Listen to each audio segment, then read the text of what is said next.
I think somewhere along the line, the moment you say human resource management, we don't think that we are business management, right? So marketing, or you think you are business.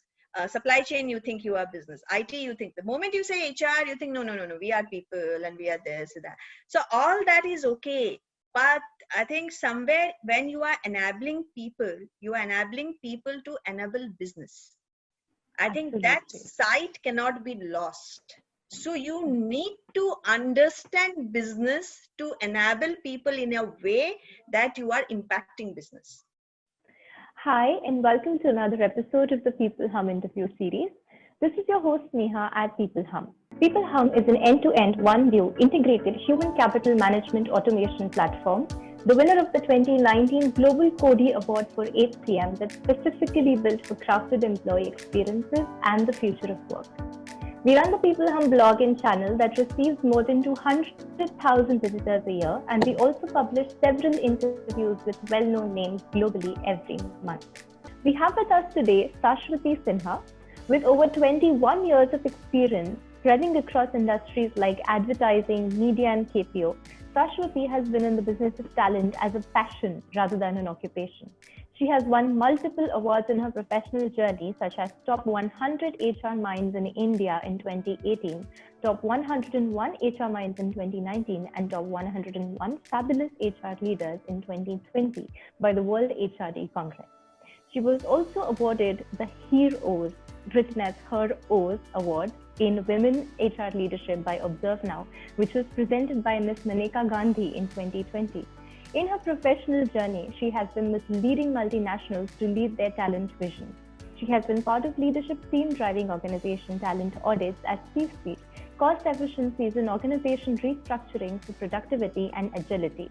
In her current role as Head of Human Resources, she's focused on driving digital transformation of talent and processes and organization restructuring to make Cheil future ready.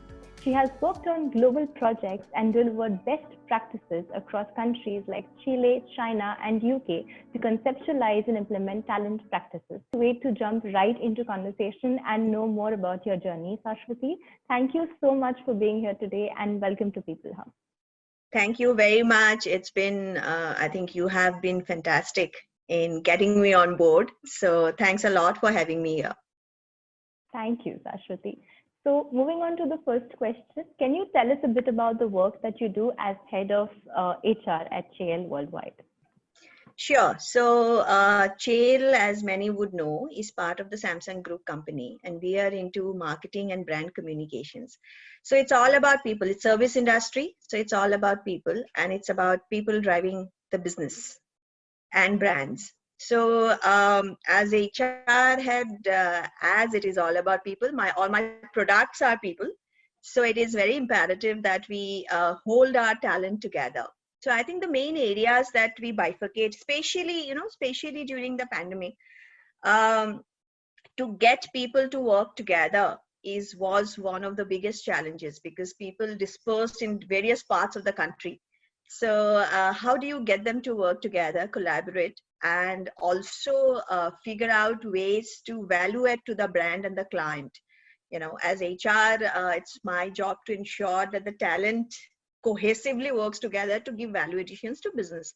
I think in that regard, we did a great job as a team, along with the business teams. We actually automated a lot of our processes during this year, what I have been asking for since I don't know how many years, because I wanted that automation, and as usual, we never had adequate budgets.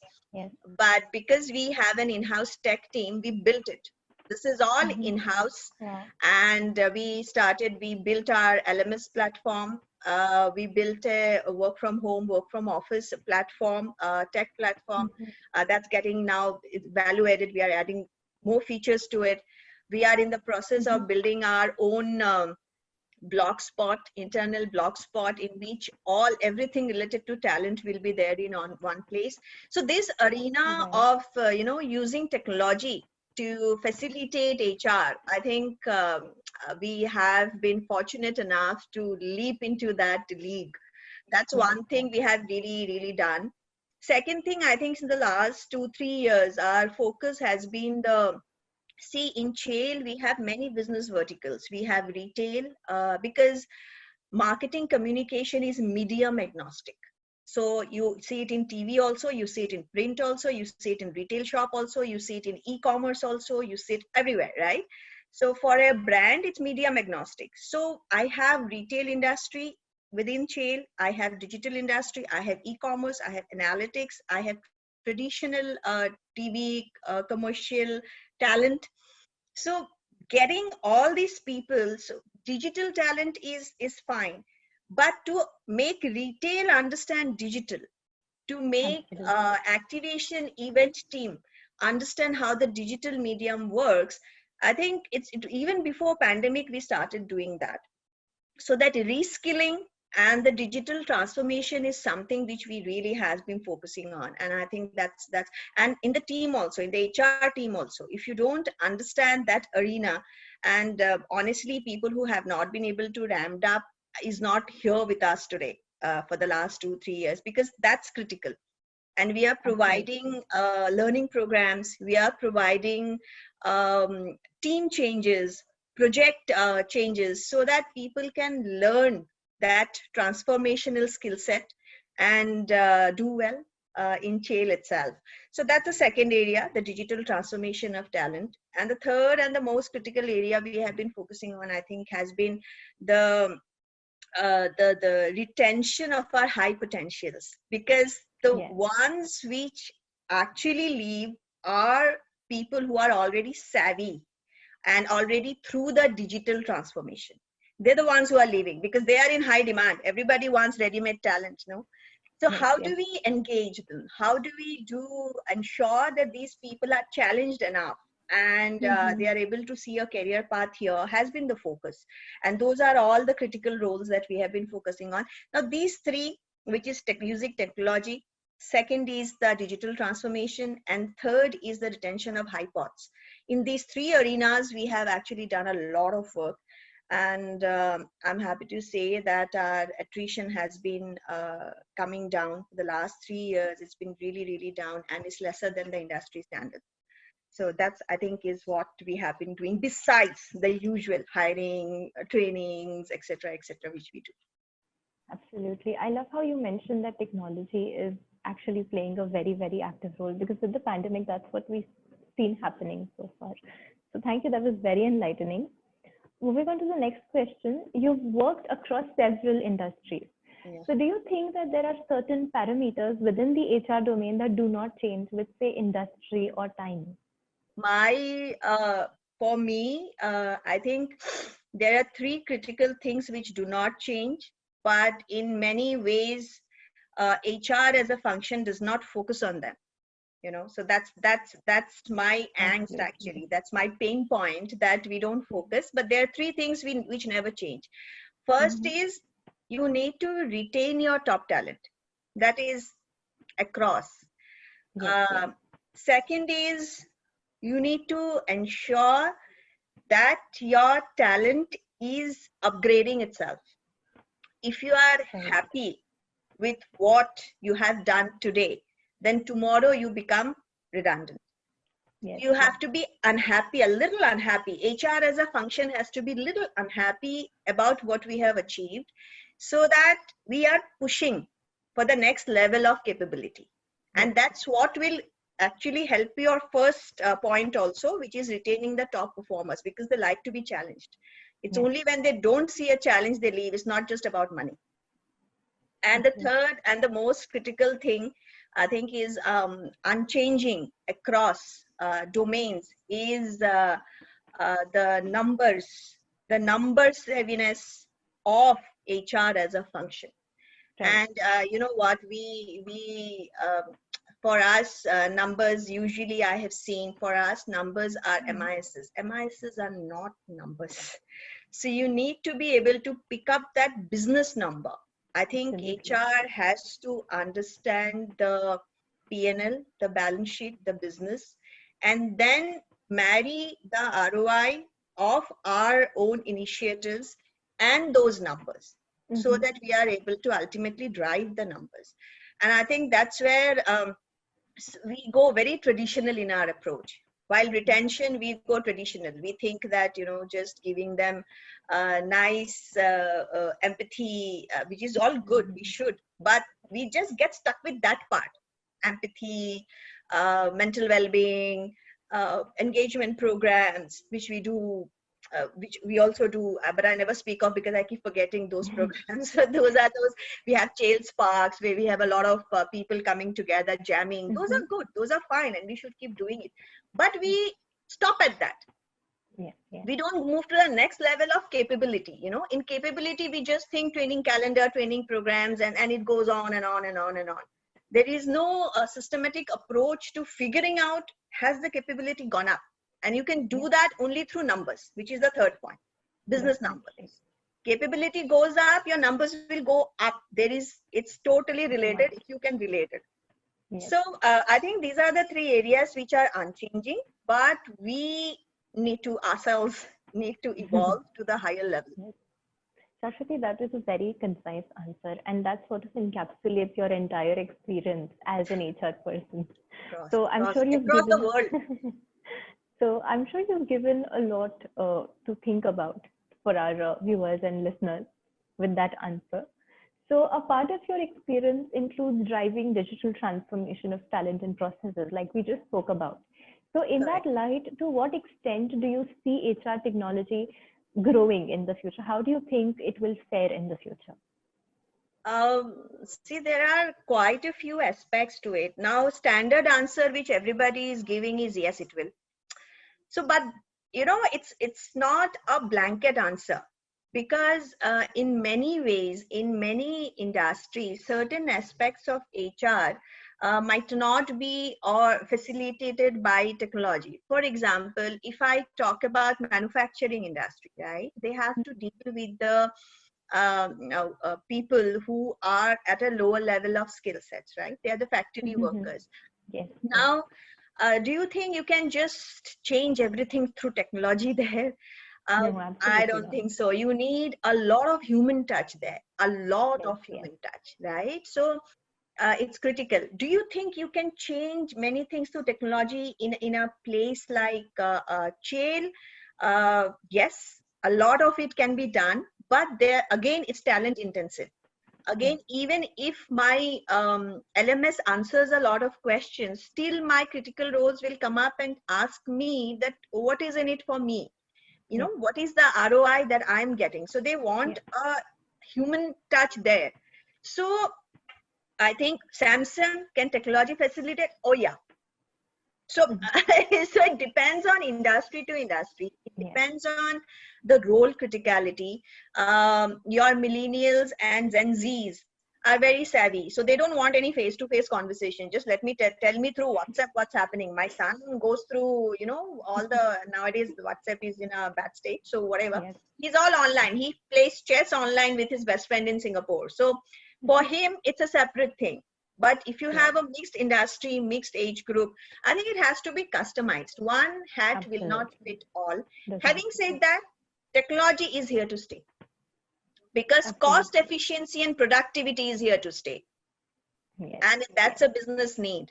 So if you want to be cost effective and you want to increase your productivity, HR technological applications need to come. Definitely. Saswati, when we spoke after your first answer, you mentioned that people are the actual resource. And I feel like even though technology is in place, and you just mentioned the reasons why it is here to stay for the long run, unless it is adapted to the people that are working in the organization, it is not really here to stay unless it is actually applied that way. Yes, thank you for that. Absolutely. So because it in itself is not the solution. It has to give you the solution, right? So it's just a medium. Absolutely. So customization, one hat will not fit all. That has to be kept in mind while applying technology. Everybody is doing it. Let's also do it. I don't think that's going to work. Absolutely. So let's talk about implementing talent practices. So have you noticed a shift in the way that talent is sourced and trained over the years? So for example, if you have, then what do you think might be missing? Okay, so again, my opinion, huh? So I'm always putting that disclaimer because I Yes. have very radical different opinions than the industry. So my opinion, see, honestly, I believe that we really haven't changed over the years. When I started my career way back in 1996, 97, um, we still had our training programs. We still had learning management systems. We still had performance review, which was once a year, which is 180-degree. We still source through Naukri portal, the job portal Naukri. Today also we are sourcing through the job portal Naukri. Today also we have a training calendar and we map it to the training needs and we give training programs. And even today also we are doing the same birthday celebration, this, that, etc. to engage people. So somewhere I think the pandemic has brought forth the change. Before that, with a little bit of variation, every one of us were kind of doing what we were it's like a set process, and in that some value addition here, some value addition there. Instead of Naukri you use LinkedIn, so it's the same. I think the moment the pandemic hit and all your traditional concepts went out of the Yes. window in many ways, that's when all of us as a whole started thinking. In fact, for me, because I am part of a group which is very progressive, it has to be to stay ahead of the game. Um, Absolutely. we started 4 years back, so our Mhm. sourcing, our hiring, I usually do not do through. We have a Naukri portal. The My team is very comfortable with that, but I don't do that. What the practice that we do is we do extensive talent mapping. So what is my Mhm. competition? Who is the correct talent? Where? What business are they into? And just hiring from my competitor might not be the right approach for me. So what am I doing and what is the competitor doing? So all the business mapping and then the talent mapping, we do our sourcing that way. We still haven't reached the zenith because we didn't have the tools. Now we have the Mhm. tools. How much can you do in an Excel? Now slowly we are having the tools through which we can do this whole holistic mapping. And then when we hire, it's not a reactive hiring, it's a proactive hiring. Yes. Because I Yes. have already, I know these are the roles, 100 roles in my 50 roles in my Absolutely. organization, and I already have the talent map there. And everybody Absolutely. cannot be a horse. You sometimes need donkeys too, right? So Yes. which are the roles where you can do with a donkey? Which are the roles you need a horse? So we started this whole way of looking at talent acquisition around 3-4 years back.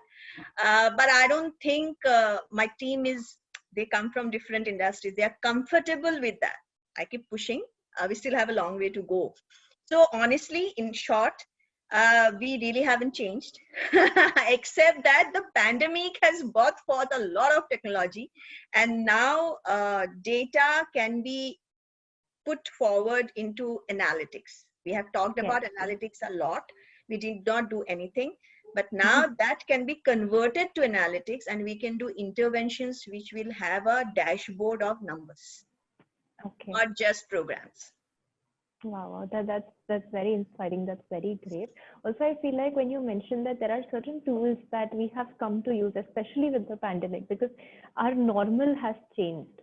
But what you just mentioned about actually investing in researching who your talent should be, I feel like that will also go a long way in actually securing that talent and making sure that you have the best of Yeah. it. So So you've definitely given a lot to think about, because this is a completely different approach that makes a whole lot of sense. So thank thank you for that. And lastly, Saswati, do you have any passing remarks for us? you. So, not any passing remarks for you per se, but overall, for all of us, I think as a fraternity, I think somewhere down the line, and this is for the aspirants who want to be in HR or are joining HR, I think somewhere along the line, the moment you say human resource management, we don't think that we are business management, right? So, marketing, or you think you are business. Supply chain, you think you are business. IT, you think, the moment you say HR, you think, no, no, no, no, we are people and we are this and that. So all that is okay. But I think somewhere when you are enabling people, you are enabling people to enable business. I think that Absolutely. sight cannot be lost. So you need to understand business to enable people in a way that you are impacting business. Until unless you do that, I don't think we will be able to grow. Wow, that was an amazing pearl of wisdom that you just gave all of us there. And I don't feel like there could have been a better note to end this interview on. Saswati, once again, thank you so much for your time and for sharing your knowledge. That was a delightful and equally insightful conversation. Thank you Thank you very so much. much. And we definitely look forward to speaking with you again. Thanks a lot, and thank you for having me. And Thank hope to you. meet you somewhere in future, face to face. Yes, definitely, definitely. Take Thank care. you. Yeah, bye You bye. too.